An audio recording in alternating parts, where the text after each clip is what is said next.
Muy buenas tardes. Estamos con tres grandes y maravillosas mentes femeninas del urbanismo.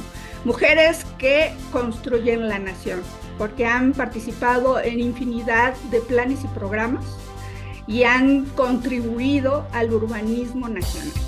Iniciamos con la maestra en urbanismo, Gabriela Quiroga García, que es nuestra actual presidenta del Colegio de Urbanistas.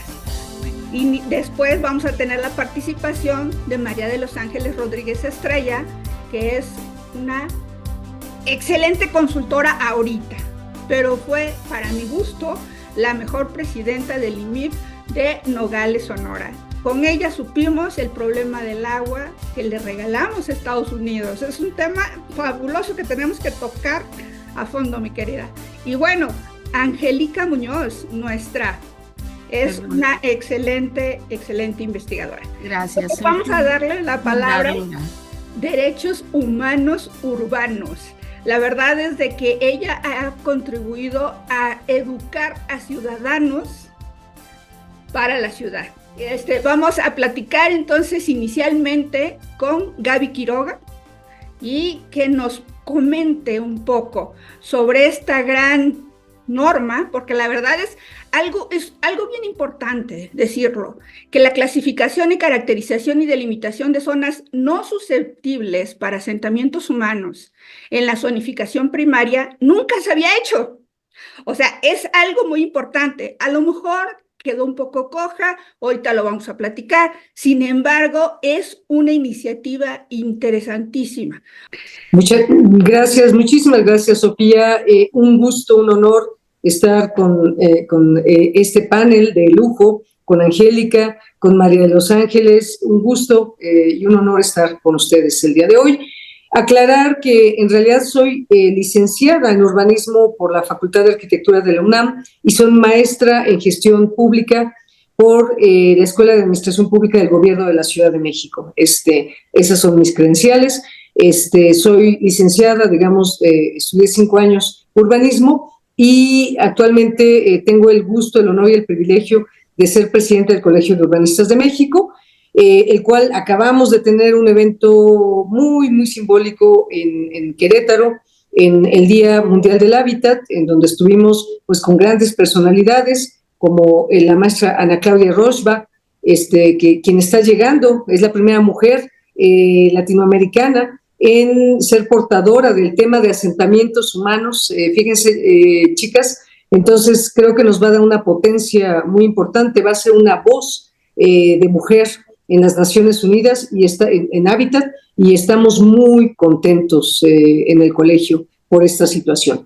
Decirles pues que el colegio es un grupo de urbanistas licenciados de la Facultad de Arquitectura de la UNAM que buscamos ayudar, coadyuvar con los gobiernos y además pues con la pena por la ley educativa. Los colegios tienen que ser entes obligados de la administración pública para escucharnos, así que pues les guste o no, nos tienen que escuchar. Y tuvimos y hemos tenido desde mi llegada, mi primer bienio en el colegio, del 2020 al 2022, acercamiento con la SEDATU, con la Secretaría de Desarrollo Agrario, Territorial y Urbano, y empezamos, Sofi, con la primera norma. Fíjate que esta primera norma que costó mucho trabajo de las NOMS, que ya hay ahorita publicadas, que fue la del espacio público, que nos dio muchísimo gusto porque yo la empezamos a construir desde que yo estaba en la Autoridad del Espacio Público de la Ciudad de México. Entonces, bueno, pues decirles que nos da un gusto poder colaborar y que además el gobierno federal, el gobierno de SEDATU, haya empezado a bajar normas, estas NOMS que tú comentas muy bien, Sofía, no existían, era una deuda de los gobiernos anteriores y empezamos a bajar y a trabajar. Somos parte del comité con el ahora subsecretario Víctor Hugo Hoffman y su equipo. Somos parte del comité que evalúa, revisa y propone la construcción de estas normas. En algunas, ciertamente, hemos estado completamente a favor, de acuerdo y hemos aportado, y en otras, pues no tanto. Este es parte del trabajo de los colegiados, el estar de este lado, ¿no? Entonces, ¿cuál es la importancia de la norma? Que por fin se da paso a la Ley General de Asentamientos Humanos, Ordenamiento Territorial y Desarrollo Urbano, empieza a bajar con la ENOT, con la Estrategia Nacional, con los programas de desarrollo urbano, ahorita lo comentábamos con Angélica y con María de Los Ángeles, y básicamente aterriza en 7 NOMS, que ahorita pues platicaremos de la de caracterización de suelo susceptible, y coincidiría completamente contigo, querida Sofía, que es la primera vez que estamos tratando de bajar de todo el territorio, digamos, de la Vía Láctea, una norma que aterrice para delimitar lo que es susceptible y lo que no es completamente susceptible de desarrollo urbano. Y esta NOM, además, parte del origen de lo urbanizable y lo urbanizado y lo no urbanizable, que son los 3 preceptos que trae la ENOT y que obligan a que todos los PMDUs nacionales, que ahorita van alrededor de 500 que dejó la administración pasada y que se van a sumar a unos que están actualizándose, y nos van a permitir en el territorio nacional, que a final de cuentas administra los gobiernos municipales, tener la claridad de dónde puede haber desarrollo urbano, dónde puede haber industria, dónde puede haber comercio, dónde puede haber vivienda, y las zonas, ahorita lo comentaba muy bien Angélica, que es la especialista en el tema, donde las áreas naturales protegidas, la biodiversidad, debe de prevalecer. Terminaré rápidamente este inicio comentando que el colegio trabajó el año pasado y antepasado con el gobierno de Tabasco, con el Programa Municipal de Desarrollo Urbano de Centro Tabasco, que obviamente lo primero, Angélica, María de Los Ángeles, que nos encontramos es un territorio que se inunda, un territorio que no tiene zonas aptas para el desarrollo urbano, y fue el primer programa que hicimos de la mano el Colegio de Ingenieros Civiles de México, el Colegio de Urbanistas de México y el Colegio de Arquitectos de la Ciudad de México. Entonces fue una experiencia muy interesante, ya lo comentaremos con María de Los Ángeles, con mucha participación y con un pueblo, una población que tiene muy consciente que en su medio ambiente, saben que llueve, saben que constantemente cuando hay que mover las presas, saben ustedes cómo es el sistema ahí, el Grijalva es hermoso, pero no cuando vives junto al Grijalva, pues de repente se te va el agua y te inunda zonas y te genera todo un proceso de resiliencia urbana, que ya platicaré más adelante. No quiero apropiarme de la palabra. Gracias, Sofía, por esta invitación. Por favor, Mari, aquí platícanos. Yo sé que tú has trabajado muchísimo muy de cerca con SEDATU y la Ley General de Asentamientos Humanos, Ordenamiento Territorial y Desarrollo Urbano, y aquí el artículo 9, fracción 2, nos dice que SEDATU es el que tiene que publicar las NOMS. Entonces eso es fabuloso, porque ya la ley obliga a tener un poquito más reglamentado el territorio. ¿Tú qué opinas, querida Mari? A mí me parece muy bien, porque es una de las cosas que creo yo que le faltaba. Esta norma, claro que como dice Angélica, pues la cuestión le falta, pues, ¿no? Pero por algo se empieza y es un punto de arranque que se puede tener y se puede mejorar. Yo siento que habría también, no sé, siempre yo he tenido mucha inquietud de que nosotros podemos, hacer normas, podemos hacer estudios, podemos hacer foros, podemos hacer simposium, podemos hacer una serie de cosas, pero si las autoridades no entienden de lo que estamos hablando al aire. Yo soy muy práctica, ¿no? O sea, yo lo he sentido ahora que trabajo. Bueno, siempre yo ya había trabajado en los 3 niveles de gobierno, ¿no? Pero tenía 30 años que no trabajaba en el gobierno. Y de veras, se me hizo muy frustrante, porque ahí está Sofía, que no me deja mentir, hice el programa de desarrollo urbano del centro de población, un programa que tenía 17 años de obsoleto, yo me lo aventé en 7 meses, ¿no? Entonces, y pues salió bien, ¿no? Bueno, ahí Sofía les dirá, porque ella lo vio, porque una de las cosas que quise es que mandarlo a Sedatu para que allá lo analizaran y lo vieran, ¿no? En ese entonces estaba lo del programa de ordenamiento de zona metropolitana, pues también nos aventamos ese programa de ordenamiento de zona metropolitana. Entonces, son cosas así y nunca hay recursos para empezar, ¿no? Pero de veras, yo con la gente del campo, con la gente de las localidades, conseguí dinero para gasolina, pero lo hicimos, lo aterrizamos y lo hicimos. ¿Por qué? Porque por medio de eso podíamos bajar los recursos para hacer obras aquí en Nogales. Y sí, bajamos recursos para mejorar lo de un periférico, ¿no? Entonces, esta norma que acaba de hacerse Datu, que ahora en agosto la saca en el diario oficial, pues a mí se me hace que como que hay muchas herramientas para que las autoridades, tanto federales como estatales como municipales, puedan tomar ahí propuestas. Y una parte que a mí me gustó mucho es que toma los temas, la cuestión ecológica y la cuestión metropolitana y la cuestión urbana. O sea, conjuntas todo. A mí me hubiera gustado que hubiesen también tomado el tema de movilidad. O sea, siento yo que con movilidad hubiera estado completa, pues, ¿no? Pero bueno, como les digo, por algo se empieza. Y ahorita les puedo decir yo que ahorita yo me dedico a la consultoría, y aparte, pues siempre me ha gustado construir. Gabriela, también tengo mi maestría en urbanismo, y desde que estaba en la escuela siempre trabajé en la Junta General de Planeación del Estado de Jalisco. Yo soy egresada de la UDG, nací en un pueblo aquí en Sonora, entonces me abrí pues y me fui a buscar otras cosas a otros estados porque mi estado no me ofrecía lo que yo quería, ¿no? Entonces, de hecho, estoy como fundadora de la Escuela de Arquitectura aquí del Unison, porque uno de mis sueños era que hubiera una escuela de arquitectura, porque cuando yo me fui había escuela de arquitectura nada más en UNAM y en Jalisco. Entonces, son cosas así que tú dices, bueno, pues ya me metí a otras cosas, ¿no?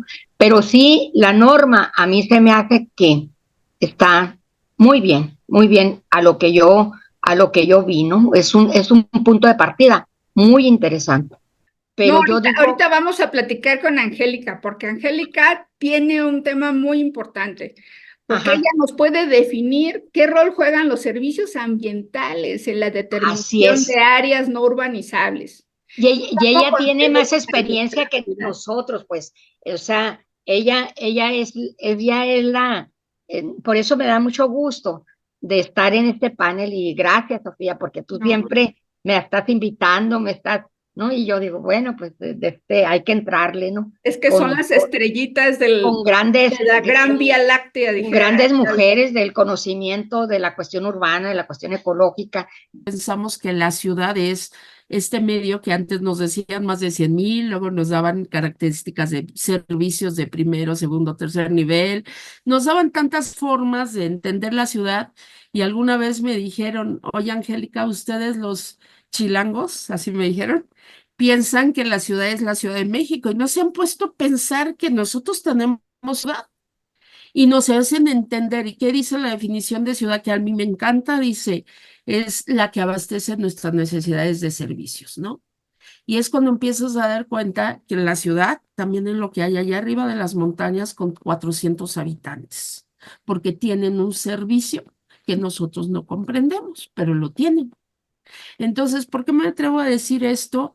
Porque a mí me dio la oportunidad de estar en un área efectivamente ambiental, pero entender una parte del proceso de sustentabilidad cuando hablábamos ambiental, económico y social.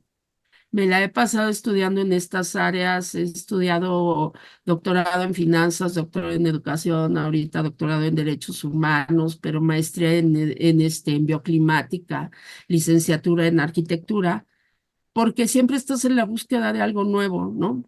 Para resolver los problemas que te cuentan, ¿eh? Quiero esta palabra, que te cuenta la sociedad. De repente la gente te dice, tengo problemas de agua y te quedas así y dices, ahora ya me quedo así, porque antes lo primero que me venía a la cabeza era el drenaje o agua potable. Pues no, resulta que puede ser filtraciones, que pueden ser falta de agua potable o sobra de agua potable, que pueden ser falta de drenaje. Porque yo tengo en áreas ambientales desde los 17 años, primero como activista ecológica, entonces tengo casi 35 años en esto de ambiental. Es una maravillosa propuesta porque ya estamos tecnificando la necesidad social. Y si nosotros sabemos la sustentabilidad, hablar de lo ambiental se resuelve técnicamente, ¿eh? No hay ningún problema.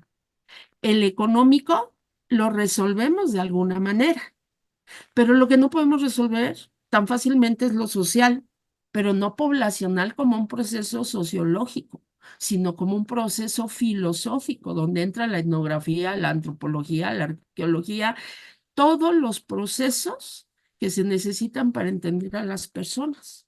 Y entonces te empiezas a dar cuenta de que los técnicos tenemos que entrar al apoyo del gobierno y de la sociedad. Y van cambiando las historias. Hace 30 años que yo empecé con lo ambiental, ya técnicamente estoy graduada desde el 99, 99 en bioclimática y en México. Imagínense eso, desde el 98, 99. Terminé la maestría en el 97. Y hablar de esa cantidad de años, mínimo 25, estamos hablando de que ha tardado todos esos años a que se empiecen a entender estos temas. Yo les comentaba, yo no soy urbanista, soy urbanística y aún así todavía no tengo el grado. ¿Oh, claro? Porque la diferencia del urbanista y el urbanístico es que somos técnicos ambientales para el urbanismo. Pero si no existen los urbanistas, los de ciencias urbanas y los urbanísticos, no podemos llegar a los acuerdos reales. Y en un proceso gubernamental, ¿cómo apoyamos a las personas? O en un proceso social, un proceso poblacional. Entonces, cuando yo me atrevo a criticar esto, digo, es un buen inicio, pero todavía nos falta sobre todo el lenguaje del siglo XXI, porque seguimos encontrando palabras que más adelante me voy a atrever a criticar, y discúlpenme que me atreva a criticarlos desde el lenguaje técnico, pero necesitamos esto. Por ejemplo, algo que platicó Gaby, me encantó que platicaras de Tabasco, Gabriela, porque te voy a platicar mi caso de construcción, ¿eh? Fuimos a hacer cepas en julio. Acuérdense que el gobierno tiene periodos de esta forma. Se libera los recursos, plantean los recursos en marzo en diciembre y se liberan en marzo. Entonces los bajan por mayo, ¿ok? Ese es el bien gubernamental. Entonces en julio empiezas a construir. Imagínense cepas para drenaje en Tabasco, ¿cómo se llama? En julio, con las lluvias en todo su esplendor. Me manda a llamar la empresa porque yo era la residente principal, la residente general. Me manda a llamar y me dice, Angélica, ¿por qué hay tanto desperdicio de cemento? Y le dije, ¿me mandas a hacer cepas de drenaje en julio? Te tengo que hacer una plantilla y me mandas cemento porque no lo podemos comprar en la esquina. Tenemos que envolver con doble bolsa de plástico. Con eso ya gastamos dinero. Tenemos que guardarlo bien, contratar una caseta, perdón, un establecimiento bien para que no entre la humedad. Y todavía tengo que llegar a las 6 de la mañana porque la gente empieza a las 7 por el calorón a drenar las cepas del día anterior. Me dice, ¿por qué? Pues ponles botas de plástico. Digo, sí, las botas de plástico no sirven para los cocodrilos y para las serpientes que encontramos diario. Entonces, primero dreno y luego sacamos a los cocodrilos y a las serpientes que nos fueron a visitar porque la cepa se inundó durante la noche y viven felices en esos lugares. Eso es lo que no entendemos en ese paso estratégico de la administración urbana, de la administración económica y todo el proceso social. Y eso es lo que estamos empezando a entender con los marcos de legalidad. Y este es un marco de legalidad, como acabas de decir, Gaby. Hay 5 anteriores, y ahorita se está haciendo. Yo que conozco más el área de energía, les puedo platicar. En el 96 salió la primer norma de ahorro energético en edificios no residenciales de la CENER, la 008, y se aceptó, empezamos en el 94, mis maestros, nosotros en el 96, se aceptó hasta el 2001 y lo mejor de todo es que apenas la están aplicando y prefieren manejar la LEED o la EDGE o lo que quieran antes de la norma mexicana. Y acaba de salir en el 2012 la 020, que es en edificios residenciales, y solo es aplicada para el norte porque no hemos hecho los atlas climáticos adecuados.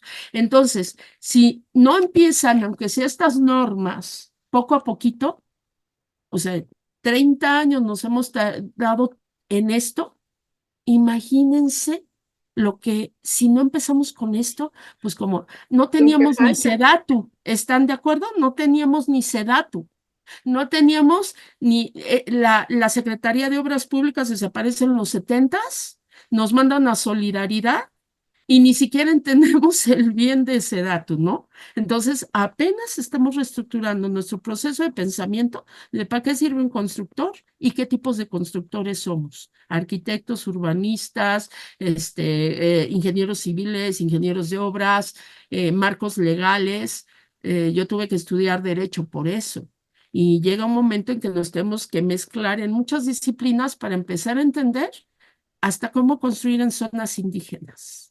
Entonces hay que empezar a hacer lo técnico adecuado y esto es lo que estamos recibiendo en estas manos y agradecemos enormemente que nos hayas invitado porque pues la verdad yo no soy tan institucional y a veces soy demasiado retractora, pero soy propositiva, no es nada más la crítica. Muchísimas gracias. No, Angie, como siempre, tu intervención es muy importante. Fíjate que gracias. te comento es de que SEDATU sí, efectivamente, pero lo que lo fortaleció a SEDATU fue la Ley General de Asentamientos Humanos, porque ahí ella fue la que dice, y óiganlo bien, para que todos los que somos sociedad civil organizada, tenemos la obligación de hacerle comentarios y que seamos partícipes de estos colegios, bueno, no necesariamente colegios, pero es sociedad civil organizada. Estamos dentro de los convenios de la ley general. Entonces, en cualquier momento, por favor, Angélica, María de Los Ángeles, en ese momento que ustedes necesiten y tengan la iniciativa de tener alguna duda y sobre todo de que les esclarezcan y que hagan algún estudio relacionado como lo que acabas de decir, pues hay que mandarles cartitas. Y ahorita, efectivamente, yo creo que Víctor Hoffman es una persona verdaderamente enfocada en eso.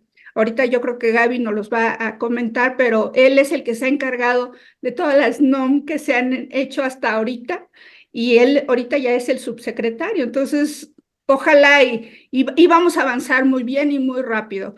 Es que no hay capacidad en ningún marco gubernamental de que puedan tener todos los técnicos expertos. Y los técnicos expertos a veces solamente se vuelven academia. A veces, no estoy diciendo. Y sí, la academia no necesariamente tiene las dudas de la experiencia laboral, ¿no? Y no necesariamente tienen el derecho, no se les permite a veces el poder hablar.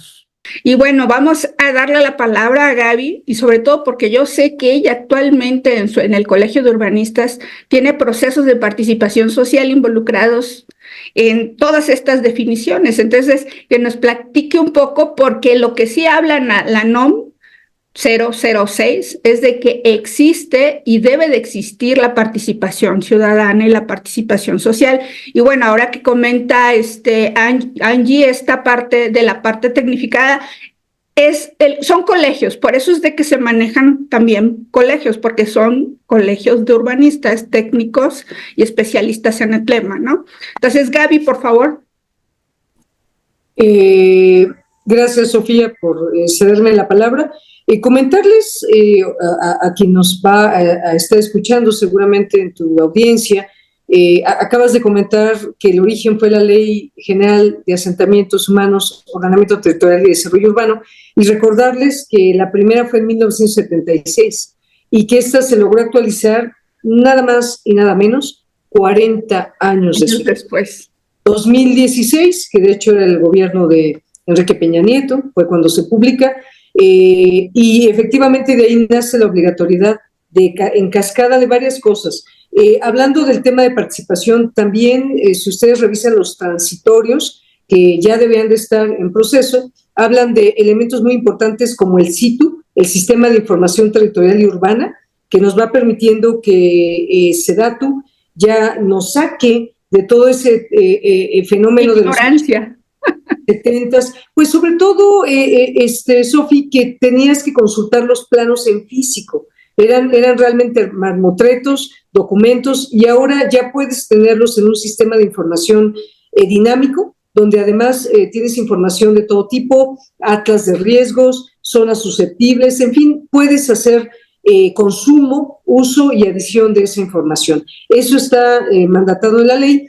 Y hay otra cosa muy interesante, antes de pasar al tema de participación ciudadana, que tiene que ver con la formación de cuadros. Yo ahorita, el colegio está teniendo un proceso muy importante de capacitación a nivel nacional y a nivel de la Ciudad de México. Decía muy bien Angélica que no todo es la Ciudad de México, efectivamente, hay localidades muy pequeñas que tienen una problemática muy compleja, pero en la Ciudad de México el tema tiene que ver también con cómo estamos involucrados todos en el quehacer y en el hacer ciudad. Y hay muchos actores, está el gobierno, pero también está la iniciativa privada, pero también está la figura de los terceros acreditados, que son los peritos y corresponsables, Sofi, Angie y María de Los Ángeles, que tienen que ver con el actuar en el desarrollo urbano. Y el sexto transitorio de la Ley General nos habla de la obligación de que a partir de esta ley se generen peritos en impacto urbano y social y ambiental. Entonces, esto, bueno, todavía entiendo, está en proceso, todavía SEDATU, como bien comentan, ya inició, pero falta que se cumpla todo el proceso legal que establece el marco de la Ley General de Asentamientos Humanos y cómo va bajando a través de la Ley de Vivienda, a través de estas normas en el territorio. Y comentábamos también en las reuniones que tenemos en la Comisión de Ordenamiento Territorial y que aprueba, presenta, evalúa, somete a consulta pública. Fíjense qué interesante, estas normas van a consulta pública. Que bueno, yo lo que he comentado es que somos muy malos en México para fomentar el proceso de participación. Ustedes le preguntan a cualquier colega, oye, ¿supiste que la NOM 0506 se consultó? No, pues no. Oye, no, es que no nos dejaron participar. No, sí nos dejaron, pero no nos enteramos que hubo ese proceso. Entonces, bueno, estos procesos de planeación participativa, por lo general se nos dan a grupos de académicos, especialistas, colegios, etcétera, pero tenemos que llegar, como lo comentaba creo que Angélica, al tema de cómo participamos también socialmente en grupos de la comunidad activa. Ya la sociedad civil dejó de ser pasiva y ya es absolutamente activa. Comentaban el tema de los derechos humanos, pues sí, por supuesto. Conocen cada una de las comunidades, no solamente en ciudades grandes y metropolitanas, sino en poblaciones más pequeñas, todo lo que es sus procesos de participación. Y si queremos a futuro que las normas tengan una lógica con la planeación urbana y el ordenamiento territorial, deben de tener una lógica de consulta. Y también ser objetadas. Hay la última norma, la 7, que hablaba de vivienda, sí tenía bastantes elementos que, bueno, ahorita no tocaré, no es la norma que nos toca, pero sí quiero decirles que se han ido profundizando las normas, complejizando. Ha habido actores, las universidades, está la Ibero, la UNAM, la UAM, han ido poniendo elementos de peso para que, por ejemplo, esta norma de caracterización tuviera un proceso, y sí es muy lógico que hay que tener cuidado de que no se contradiga, lo saben mis compañeras, con las legislaciones locales. Cada estado, cada entidad federativa tiene un marco legal, una constitución, un marco legal que les permite saber si es plan, si es programa, si es ordenamiento, si es ecológico, si es ambiental. Hablamos de idiomas bien diferentes. Entonces, sí es muy importante que pasen, ahorita, bueno, pues ya fueron analizadas técnicamente en un pequeño grupo, pero tendrán que pasar la prueba de fuego. ¿Y cuál es la prueba de fuego? Al momento de bajarlas y operar en el territorio con los presidentes y presidentas municipales, vamos a tener que ver que no se contradigan con sus propios elementos, con sus propios reglamentos de construcción y de zonificación. Ahí es donde creo que vamos a tener una serie de argumentos, elementos, y algo que comentábamos con Víctor Hugo Hoffman es que estas normas son perfectibles y además tienen que ser complementarias, porque si no, honestamente, sí hay elementos que se van a contradecir con los marcos legales vigentes. Ahí dejaré ahorita esa participación. Excelente, Gaby, perfecto. Pues mi queridísima María de los Ángeles, yo sé que eres activa metropolitanista y platícanos, qué bueno que mencionaste al inicio sobre esta norma que inicia con la participación de los 3 órdenes de gobierno en el marco de la planificación territorial. Tú, por ejemplo, ¿cómo lo aterrizarías en Nogales? ¿Cómo podríamos tener unos procesos técnicos en Nogales, ahorita que comentó Gaby sobre todos los planes y programas? Mira, para empezar, bueno, a mí ahorita se acaba de actualizar el reglamento de construcción, como dice Gaby, y siempre me ha tocado, bueno, no me ha tocado, soy media, siempre me gusta andar participando, ¿no? En el programa de desarrollo urbano del Centro de Población que se quiere actualizar. Luego, aquí en el programa de la Ley General, aquí en Sonora, le dan números a las leyes, que es la 283 la que está vigente. Entonces, hay muchas cosas que a mí me ha tocado estar, por ejemplo, la Ley General, pues empecé desde la 101, la 254 y la 283. Y siempre he estado participando en el Congreso. Entonces, a mí me llama mucho la atención que, por ejemplo, se hacen las leyes, pero no se hacen los reglamentos, ¿no? Entonces, de los 72 municipios que hay en el estado, nada más Nogales tiene actualizado el reglamento. Ni siquiera en el estado, ni siquiera en la capital del estado está actualizado. El programa de desarrollo urbano del Centro de Población, cuando salió la ley, ya ves que te daban un año para que tú actualizaras los programas de desarrollo urbano de centros de población. Pues créanme que Nogales también lo actualizó, fue el primero que lo actualizó.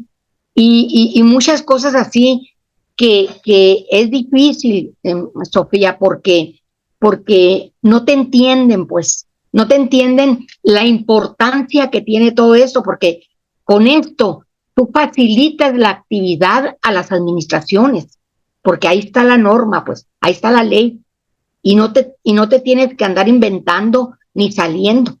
Entonces, ahí los puedes aterrizar. Entonces, creo yo que yo cómo lo hago, pues mira, yo participo en todo y meto mi cuchara en todo y digo por qué no y por qué sí y cómo pienso yo que tiene que hacer por mi poca o mucha experiencia que tengo en esto, ¿no? Aquí en Nogales. Pero pero también sí muchas cosas se politizan, y eso cuando se politizan no avanzan, no avanzan. Entonces, eso también creo yo que le resta mucho, que le resta mucho, y siento yo que SEDATU tendrá que capacitar a los estados y a los municipios en ese aspecto, porque eso es lo que falta. Tú lo puedes saber, tú lo puedes decir, tú lo puedes, ¿por qué? Porque siempre uno anda metido en esto y anda viendo esto y anda, ¿no? Pero los que levantan la mano y que deciden lo deben de saber. ¿Por qué? Porque ellos mismos se contraponen en muchas cosas. O sea, te dicen, digo, a mí me toca, pues, porque cuando hago trabajos, me dicen, arquitecta, no se puede. Entonces le digo, fundamentamelo por qué no se puede. No, no se puede. No, no, no, no. No me digas que no se puede, fundamentamelo. A ver, usted fundamentamelo. No, y no lo hago, ¿saben por qué? Porque quiero que estudien, que sepan de dónde viene. Porque si yo les digo, van a seguir igual. Pues. O sea, no porque yo me la recargue ni nada de eso, no, no, no, de veras. Son cosas que a mí me toca, se me presentan, pues. Y mira, Angélica, ahorita que dijiste también de cómo participa en la sociedad, a mí me tocó ser la directora del Departamento de Infraestructura a nivel estatal del Instituto Nacional Indigenista. Entonces, aquí te conozco, todo el estado te lo conozco porque anduve con todos los indígenas del estado, donde me bajaba en el carro y me metía 4 o 5 horas en yegua a la sierra, ¿no? Entonces, le llevamos muchos programas, desde aguajes que bajamos el agua y se los llevamos a las comunidades, y yo respetaba todo lo que ellos, porque ellos te pueden decir, arquitecta, es que a nosotros no nos gusta que nos llegue el agua a la casa, porque ellos tienen otras costumbres, tienen otros pensamientos, tienen otros. Entonces, todo esto se tiene que respetar.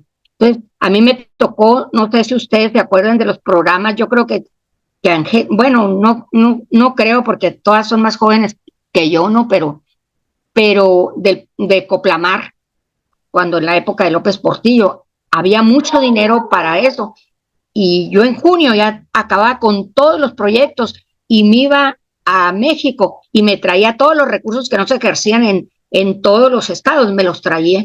De tal manera que el gobernador de Sinaloa y el gobernador de Chihuahua querían llevarme, porque en aquel entonces participaban mucho los gobernadores en todo esto. Pues. Entonces, al participar los gobernadores conocen de dónde pueden bajar recursos, cómo pueden bajar recursos. Pues. Porque no es como hacemos los programas muy bien, pero no hacemos los proyectos ni los presupuestos para ir a tocar las puertas para los recursos. Entonces, son cosas así que para ustedes se les hacen, yo creo que se les harán lógicas, pero aquí es lo que pasa. Aquí, por ejemplo, las aguas, por ejemplo, pluviales, se van a Estados Unidos, ya hay un convenio. Entonces, si tienes más de masías, entonces México le tiene que pagar, México que tiene que pagar $1 millón anuales para que recojan las aguas en Estados Unidos. Si hay demasías, pues tienen que pagar más. Ahorita se está haciendo canalizando el agua, todo eso, ¿no? El agua pluvial. Créanme que, para mi parecer, esa obra no va a solucionar el problema. No lo va a solucionar.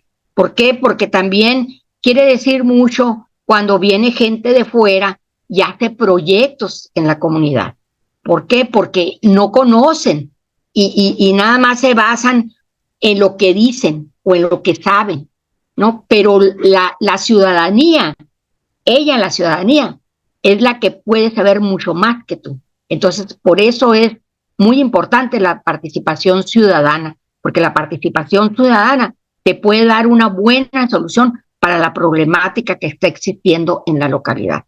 O sea, yo siempre he oído, a mí me tocó, pues, como les digo, trabajar con los indígenas. Yo oía a todos los indígenas, ¿no? Porque unos decían una cosa, otros otra. Entonces, yo no me iba a hacerles obras y proyectos que ellos no quisieran, como se hizo con los con los seris que nunca han ocupado las casas, ¿no? Entonces yo me fui, de veras yo iba a México y me peleaba ya con Solidaridad, me peleaba porque ellos traían programas y traían dinero para hacer esto otro. No, yo no lo quiero para mí porque la comunidad me dice que no, y punto. Y me decía, no, pero es que hay que hacerlo. No, le digo, a ver, le decía yo a los directores allá, a ver, ¿usted a qué hora se levanta? A las 5, ok, pues yo mañana quiero que se levante a las 2 de la mañana, ¿qué le parece? No, ¿cómo? Es lo que nosotros queremos hacerle a la gente. Entonces, debemos de respetar a la gente. Y así, o sea, de una manera u otra tenía que hacerlos concientizar, porque es muy diferente la gente que está atrás de un escritorio a la gente que anda en campo.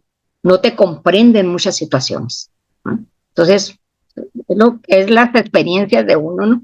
No, hombre, padrísimo.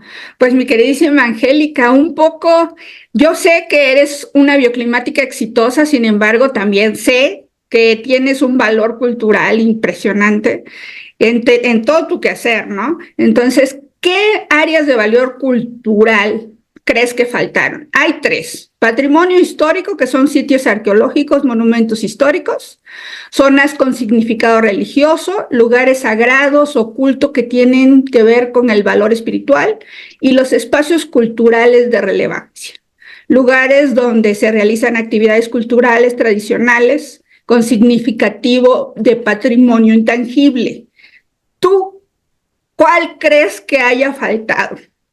Porque a mí se me hace que la parte cultural se quedó corta, fíjate, porque por todo lo que dice también María de los... Pero es que definitivamente nosotros somos una cultura muy amplia, ¿no? Entonces puede ser que a lo mejor la recortaron para estar en los niveles internacionales. Bueno, tú coméntanos.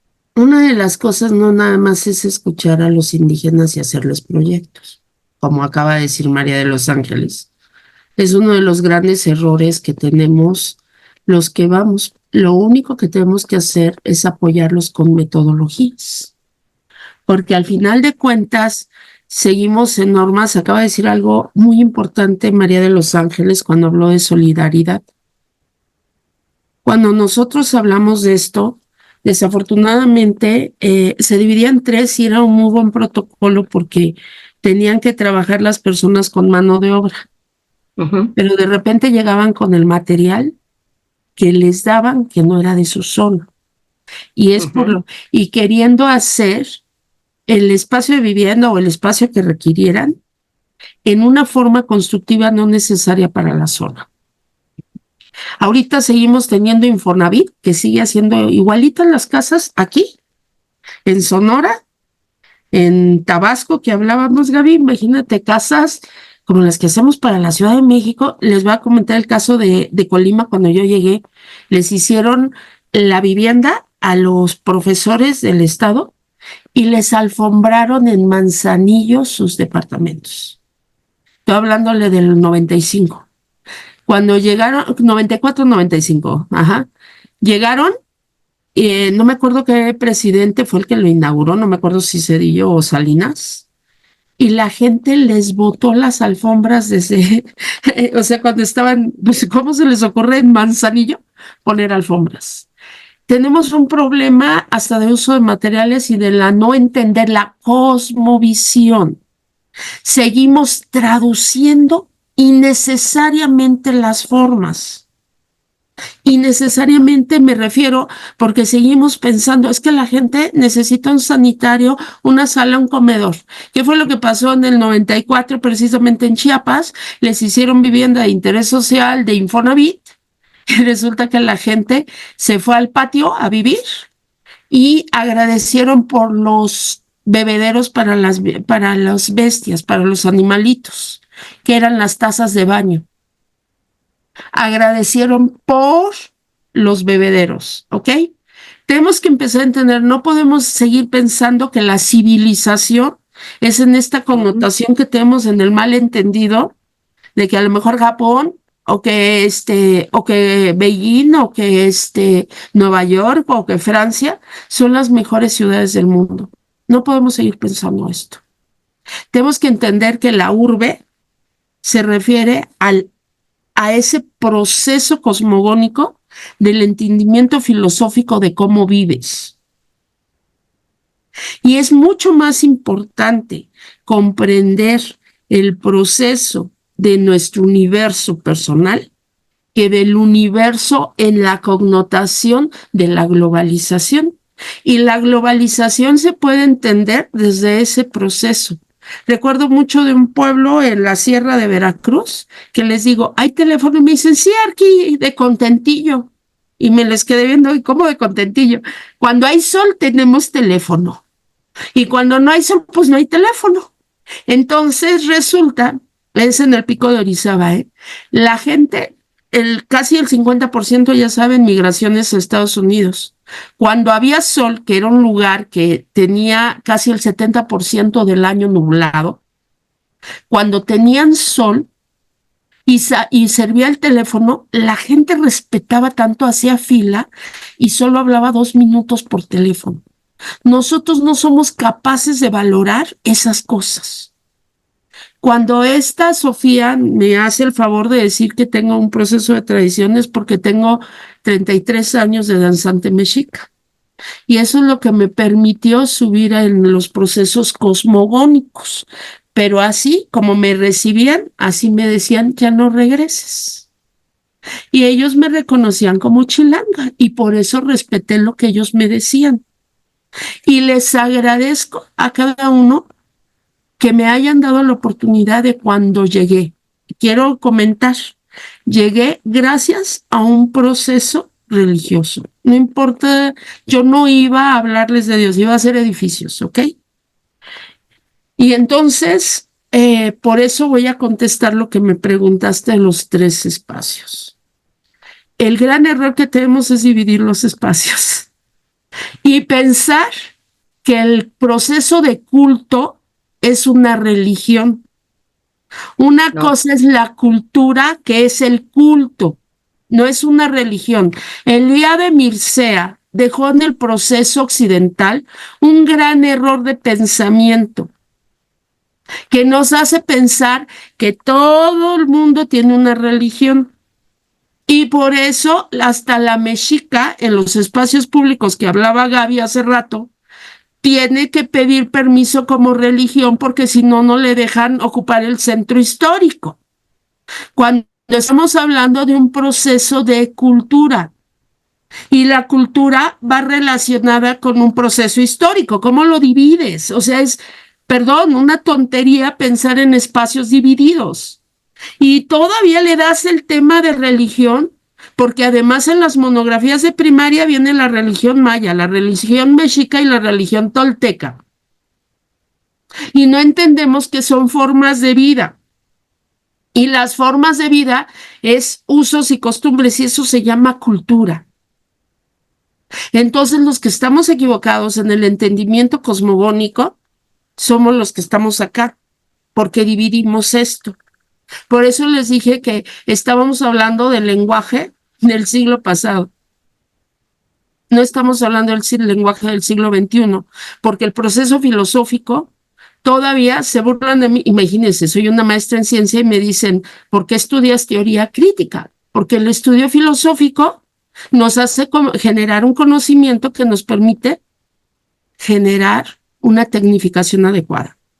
Lo que está mal son los partidos, no la política. La política es una administración del Estado y es necesaria. Por eso yo admiro muchísimo, por ejemplo, lo que ha hecho María de Los Ángeles, porque yo no tengo la sangre para trabajar con la gente, ¿no? Me refiero a recibir a alguien que se queje en el gobierno.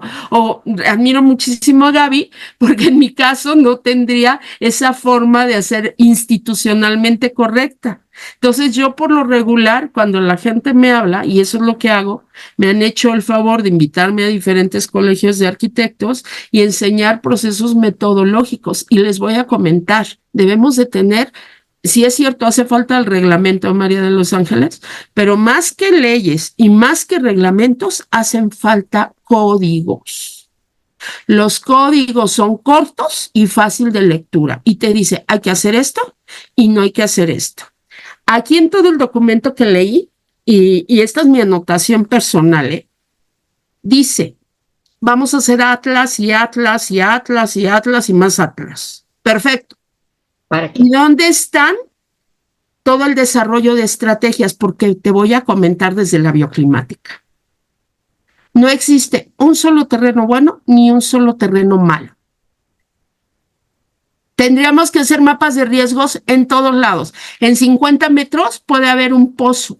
Yo recuerdo mucho, yo estudié, a ver, si puedo decir universidades, no hay problema que diga universidades. Ok, en la UVM San Rafael estudié cuando estaban haciendo el edificio nuevo y resulta que hicieron el estudio de suelos, estaban piloteando, meten la martelina, meten un pilote y se hunde y sale un chorrísimo de agua que todos terminamos bañados. Pues había un pozo, un pozo histórico.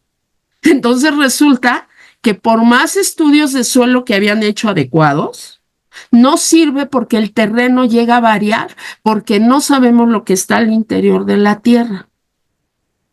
Olvídense de que conozcamos el agua, ¿ok? Entonces, ¿qué es lo que hay que construir?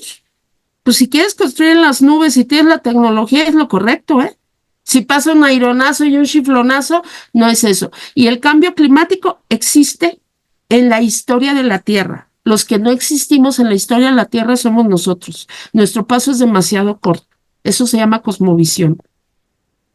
Y la cosmovisión nos permite hacer una cosmología y por lógica una cosmogonía. Entonces, ¿cuál es el proceso? No hay mapas de riesgos adecuados. Cuando vemos ahorita la casa que se está cayendo en Naucalpan, los que medio sabemos de arquitectura, lo ves y dices, híjoles.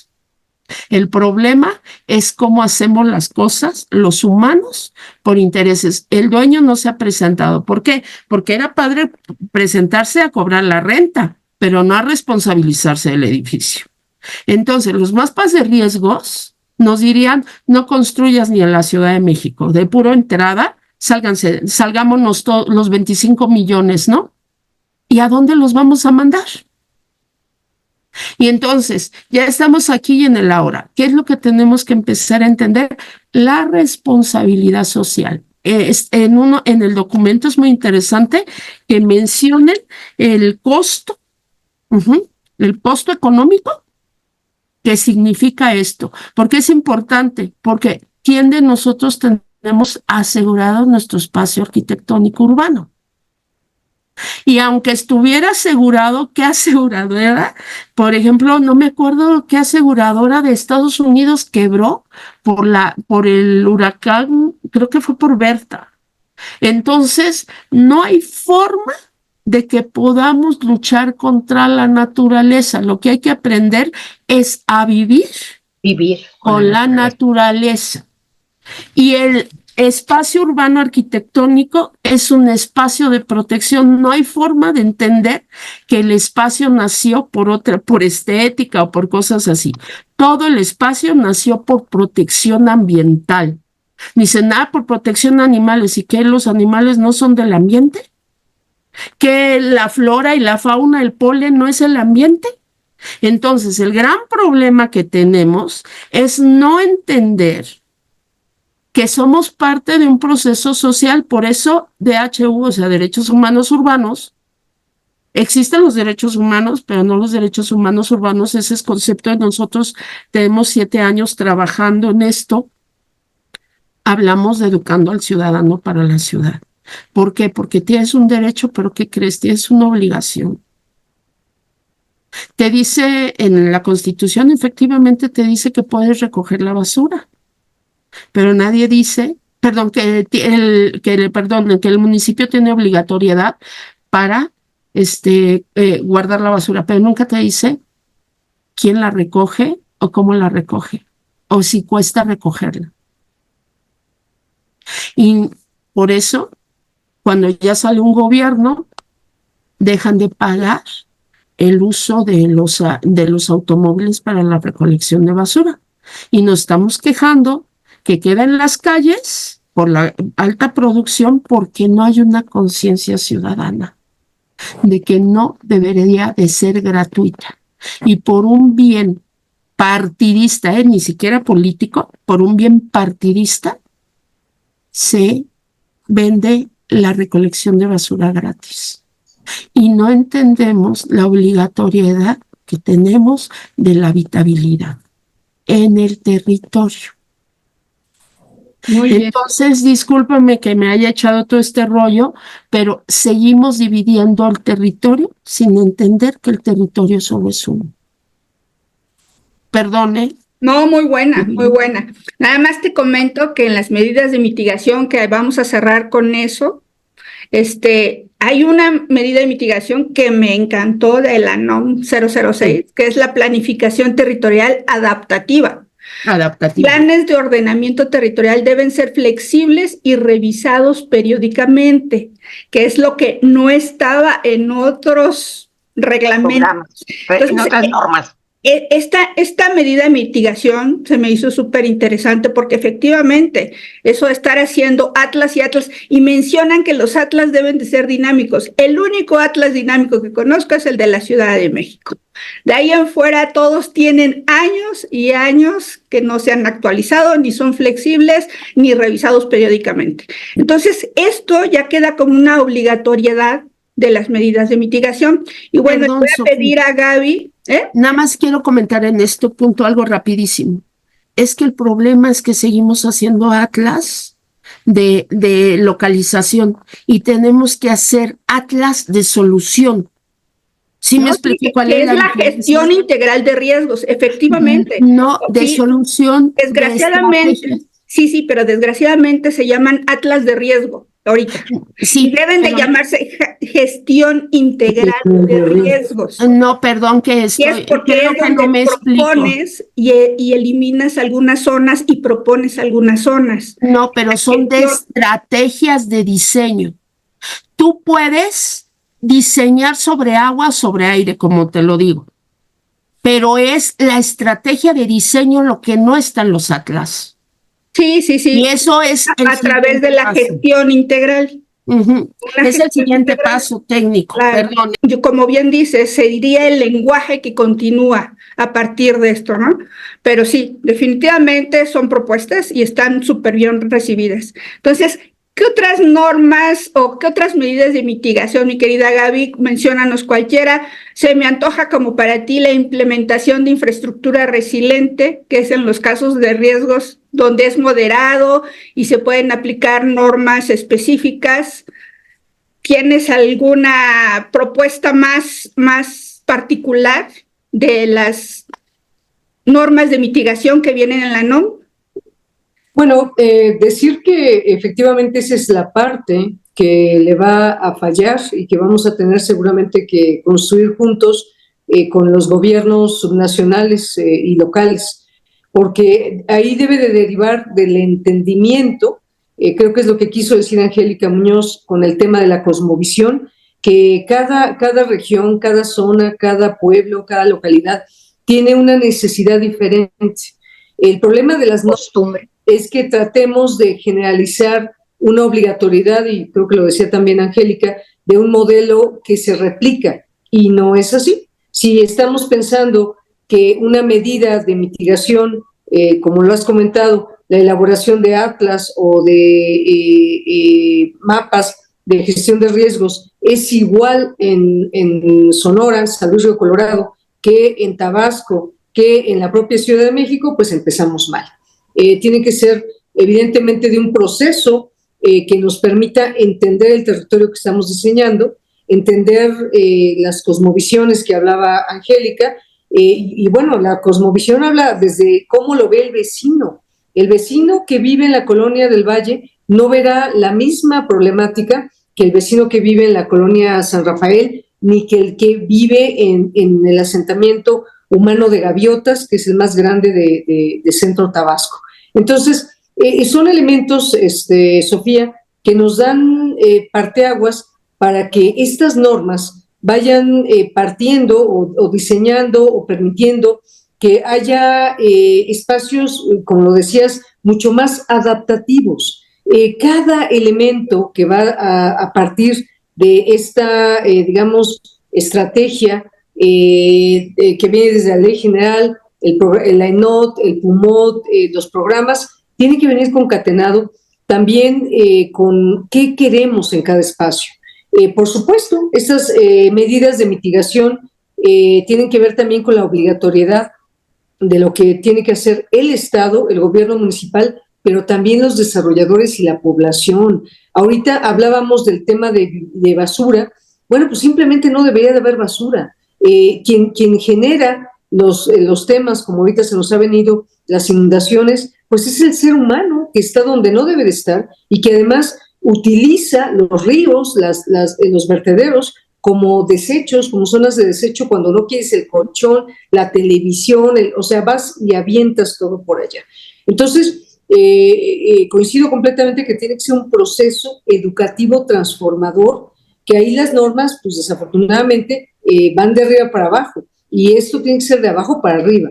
Pero bueno, regresando al proceso y al tema de qué otras medidas, sí, por ejemplo, en Ciudad de México y en zona metropolitana, que por cierto tiene 9 millones de habitantes, si nos tenemos que ir somos 9 millones, no tantos, pero bueno, en la zona metropolitana sí somos 20, 21, pero bueno, de todas maneras somos un chorro, somos un país completito, pero bueno, el punto es que tiene que haber, por ejemplo, ahorita pasamos, nuestro país es hermoso y es vasto, pero pasamos de un momento de una sequía que se hablaba del día cero, ¿no? Que ya no hay agua, no va a haber agua, ya la presa, todo el sistema del Cutzamala está al 20 y tantos %, que nunca lo habíamos visto así, pero tampoco entendemos que es un fenómeno que tiene que ver con procesos y ahora con las lluvias, ojo, tampoco es que estemos en jauja, el Cutzamala está en un 43%, ahorita debería de estar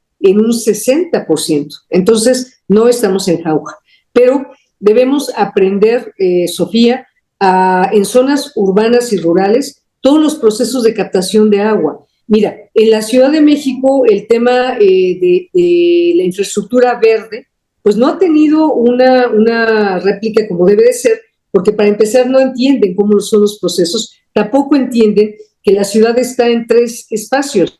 Está en la zona del lago, que no infiltras nada, porque es el lago original, está la zona intermedia y está la zona cerril.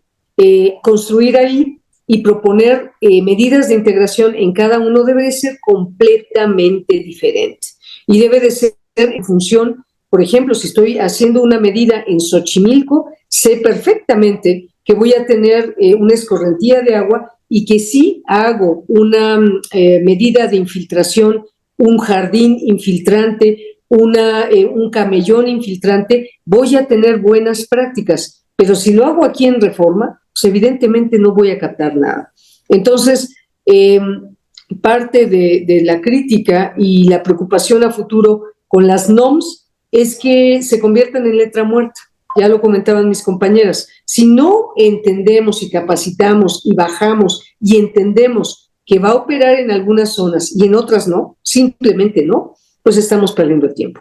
Entonces, sí es un proceso en donde a mí se me ocurren muchas más normas, muchas más medidas que hablen también de necesidades de creación de espacios públicos y espacios públicos que la gente se apropie, que mantenga y que el municipio no los vea como una carga. Ya lo comentamos ahorita con el tema de la basura, todo lo que tiene la obligación por 115 constitucional, pues no tiene presupuesto. Y evidentemente por eso vemos nuestros municipios como los vemos, abandonados, sin agua, secos, sin imagen urbana, porque no le van a dar prioridad a eso.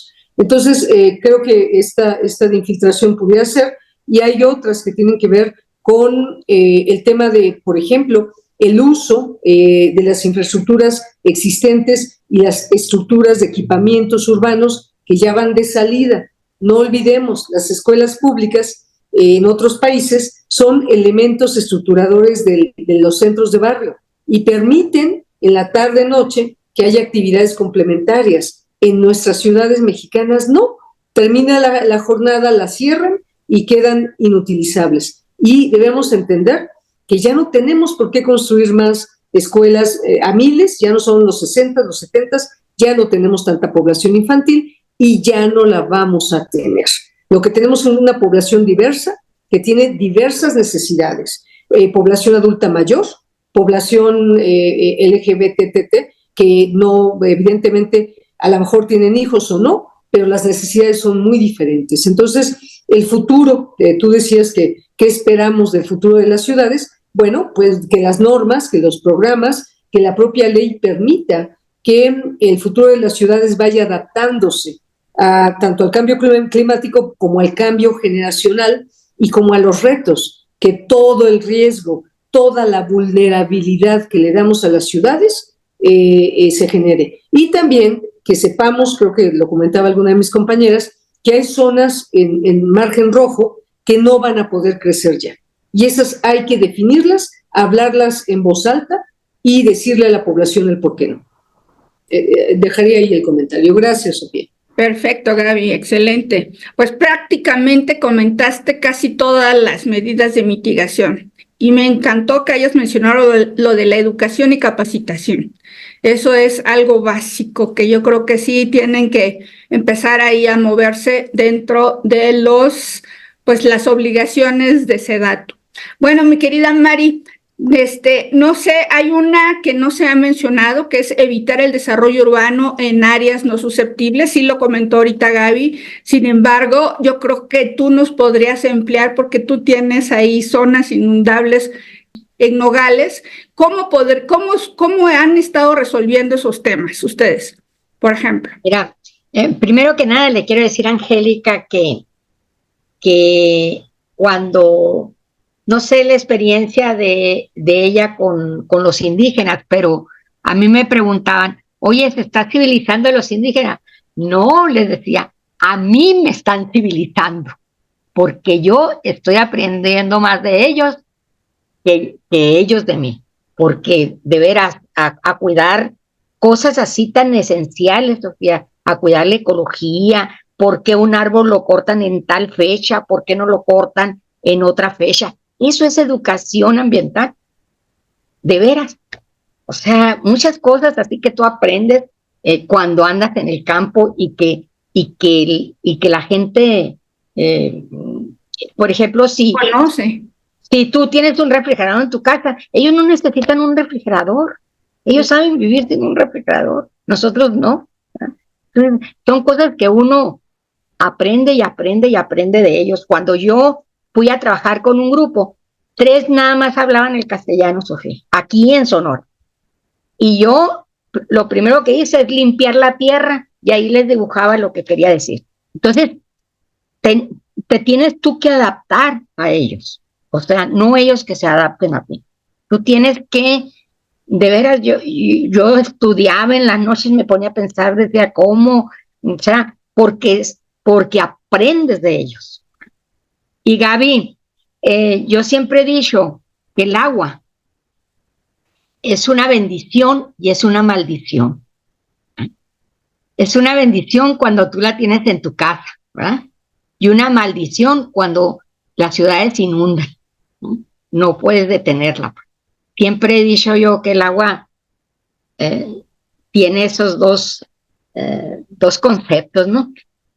Aquí en Nogales, ahorita se pusieron, que eso me tocó promoverlo con el NatBank, cuando estuve en el IMIP, que hubiera alarmas en cuanto a inundaciones. Pero yo digo, bueno, hay alarmas, pero va a haber inundación, ¿y dónde vas a meter a esa gente? ¿Ah? O sea, tiene que hacerse todo un proceso, pues, ¿para qué? Para solucionar y aterrizar bien el problema. Aquí, mira, en el 2006 se hizo un atlas de riesgo. Yo luché muchísimo por hacer un atlas de riesgo, pero nunca llegaron los dineros, ¿verdad? Ahora se hizo uno, pero yo es lo que veo, pues un atlas de riesgo debe de ser un documento totalmente dinámico, porque en esta parte ahorita se inunda, el día de mañana a lo mejor cambia su estructura y se detienen aguas arriba y ya no se inunda. En los fraccionamientos también. Es otra de las cosas también que que al hacer un fraccionamiento no buscamos proteger la infraestructura verde, sino que ponemos la tierra como una mesa de billar y luego empezamos a construir. Entonces tenemos que aprovechar toda la infraestructura verde que hay en el fraccionamiento y respetarla. ¿Por qué? Porque la misma naturaleza nos está diciendo que eso es lo que nos está ayudando a que no tengamos inundaciones. Son cosas así muy prácticas que se tienen que respetar. La naturaleza la tenemos que respetar, no nosotros imponernos a la naturaleza.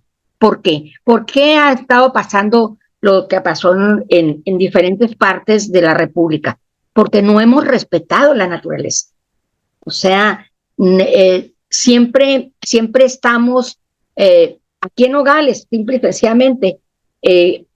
Yo siempre lo critico mucho, que los arroyos los hagan calles. No tienen por qué hacerles calles, pues. Después tienen los problemas, y esos problemas, ¿saben para quién son? Para las autoridades, porque el que construyó, bueno, solucionó el problema por el momento, pero después todos esos problemas se le vienen a las autoridades y no alcanzan dineros para solucionar todo lo que tenemos, pues, ¿no? Creo yo que hay muchas medidas de mitigación desde lo que decía también lo de la basura, de lo que se decía digo, muchas cosas el gobierno, y siempre yo he dicho que los partidos le han hecho mucho mal a todos los ciudadanos. ¿Por qué?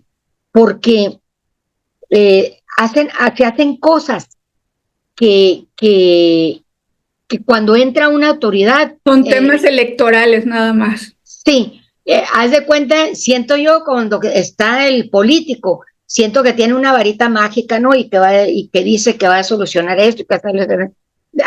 Yo nada más oigo, ¿no? Y pues uno que conoce se da cuenta que no es cierto, pues, ¿no?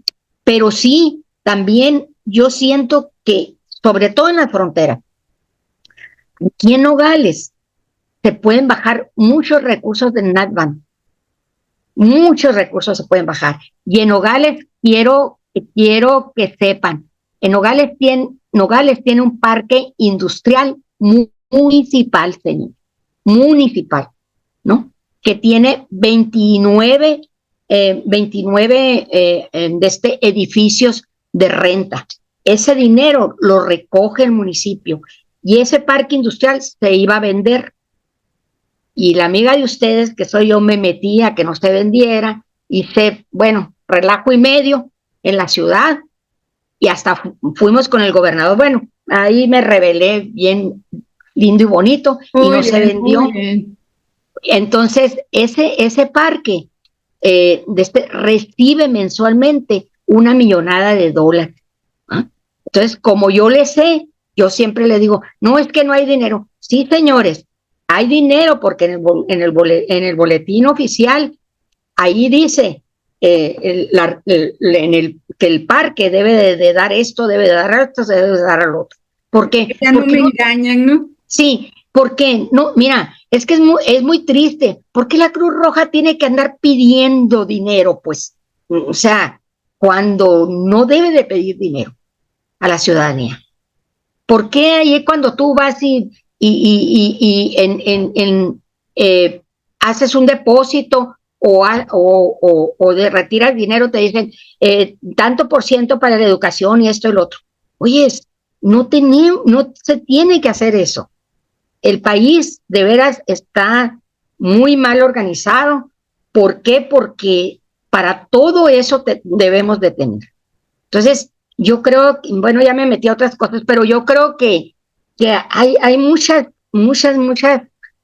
cosas así, muchas inquietudes que se presentan en cada una de nosotros. Muchas formas de recaudación. Así es. Entonces, a mí no me invitan a lo del parque industrial aquí, no, porque como conozco todo y conozco toda inclusive el otra vez les dije, es que necesitamos componer el drenaje tal, mira, tantos metros de drenaje te cuestan tanto, el parque industrial recoge al mes tanto, podías hacer tantos metros de drenaje podías hacer con el dinero del parque. Y punto, o sea, son cosas así que uno también anda en la obra, sabe de costos y todo, y que puedes, pues, hablas con fundamento, pues. Entonces, de veras yo creo que hay mucho, mucho por hacer, y yo cuando leí la norma, porque mira, aquí está, sí la leí, y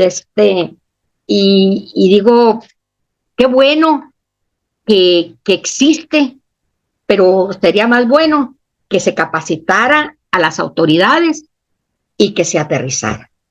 Yo es lo que Muy bien, queridísima. Muchas gracias, y muchas gracias de conocerlas,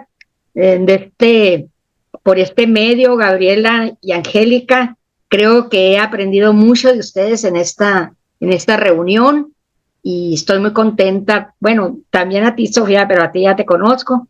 Estoy muy contenta de estar con ustedes. No, Mari, siempre es un honor y un privilegio tenerte y escucharte. Eres un libro abierto, y eso para las próximas generaciones va a ser genial. Queridísima Angélica, pues unas palabras ya de cierre, y luego Gaby, para ya ir cerrando. Se los agradezco mucho. Pues Angie. Bueno, quiero comentar algo de lo que comentaron hace rato. El corresponsable en el ambiente, Gaby, lo propusimos por allá del año 2001, cuando trajimos la LID a México, y no nos dejaron capitalizar la propuesta, desafortunadamente, por ambientes políticos. Cuando dije 25 millones, estaba hablando de la estadística social, no de la estadística del INEGI. Y aunque sigamos llamándole zona metropolitana, no es la Ciudad de México. Zona metropolitana es con sus 50 y tantos conurbados, ¿no? Entonces, ahorita yo vivo en Pachuca y me sorprende lo que se está conurbando. Así se los digo. Y con el tren va a ser impactante. Pertenecía a Protección Civil en un apartado hasta el 2017. Pertenecía en un apartado que pocos conocen, que son desastres naturales. Casi siempre se hablan de sismos, pero no de desastres ambientales, aires, agua, etcétera, ¿sí? Y fue muy triste porque yo tenía el registro por mi ex jefe. Mi ex jefe, Oscar Romo, es reconocido internacionalmente como uno de los 10 mejores diseñadores de ciudades sustentables, y es mexicano. Le dieron en París 2018 el reconocimiento y nadie sabemos. Y es un mexicano. Entonces, por ese jefe, cuando me di cuenta, me había metido a Protección Civil a los 27 años en Tijuana. Y tuve la oportunidad ya de registrarme como perito en aquel tiempo a los 28 años en la Ciudad de México. Ya cuando se podía que el Colegio del Estado de México fuera el mismo que el Colegio de la Ciudad de México, en ese tiempo de F. Entonces, desafortunadamente, de repente los dividieron. Luego fui DRO y luego los dividieron. Entonces, ahorita ni me conviene hacer, porque ya no estoy en obra. Tuve un percance en mi pulmón y ya no puedo estar en obra. Pero ahí es donde empecé yo estuve colegiada hasta el 2017, 2017, sí. Y fue esta parte de que me mandaron a toda la República a ver lo de los sismos, y terminé tan enferma como no tienen idea, de que no había gente registrada en Protección Civil, desafortunadamente. Y estamos empezando a entender en este momento la Protección Civil, pero efectivamente los mapas de riesgos no existen para que haya suficientes personas para Protección Civil. Por eso empezamos nosotros con lo que decías, Gaby, de la sociedad hacia arriba, con política inversa. Curiosamente empezamos antes de la pandemia con medios digitales, virtuales, y coincidió. Ahorita ya cumplimos 6 años.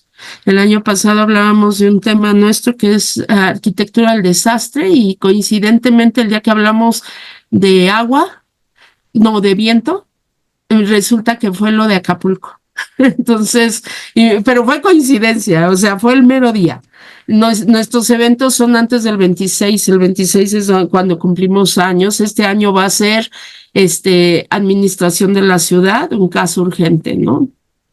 Pero ¿por qué se lo estoy comentando? El 80% del desperdicio nacional del agua se da en la falta de la infraestructura para la agricultura de manera adecuada. Entonces, estamos haciendo mapas de riesgos sin tomar en consideración tecnicismos adecuados. Estamos sin entender que ecología es la relación de los seres vivos con su medio, que las ciencias ambientales se dividen en ciencias de la tierra y ciencias de la atmósfera. Entre ellas está la topografía que tanto usamos, ¿no? Demográficos, como se los decía al principio. Entonces no es un proceso de estadística y no son elementos repetitivos. Estamos empezando a entender el diseño generativo y estamos empezando a entender todos los protocolos para el cambio de pensamiento y de nuevas formas de diseño. Dicen, ¿la arquitectura tiende a desaparecer? No. La arquitectura tiende a cambiar sus protocolos para el trabajo social real. Y eso es lo que estamos empezando a vivir porque el ambiente nos lo está exigiendo. Y hacia allá vamos.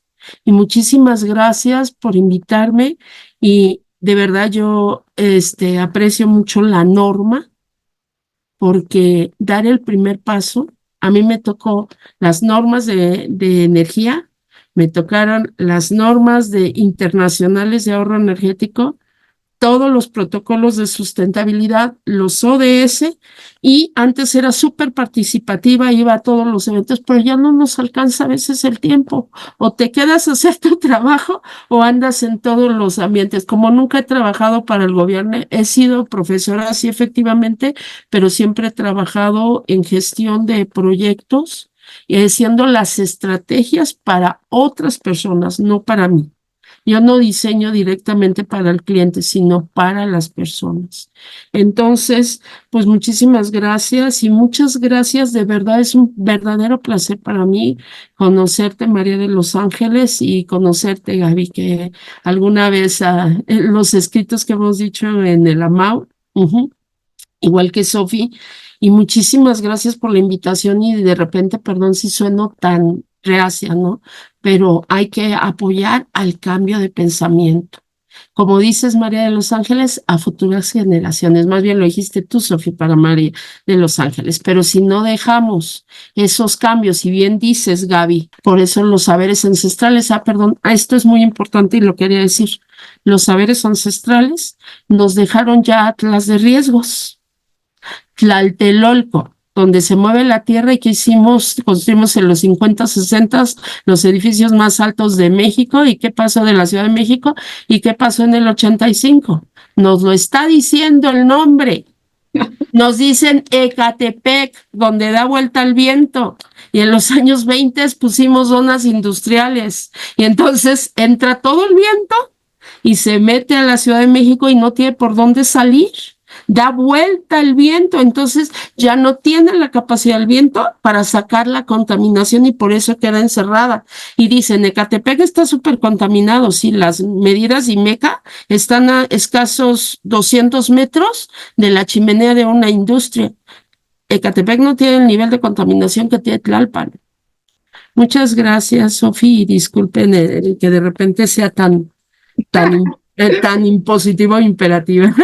Muchas gracias, Ángel. Gracias. Siempre. Ajá, Mi gracias. queridísima Gaby, tus palabras de cierre y contigo nos vamos, que la verdad es de que yo sé que vas a decir cosas muy interesantes. Bueno, pues agradecer primero, Sofía, ver que los pensamientos son diversos, anversos de muchas cosas.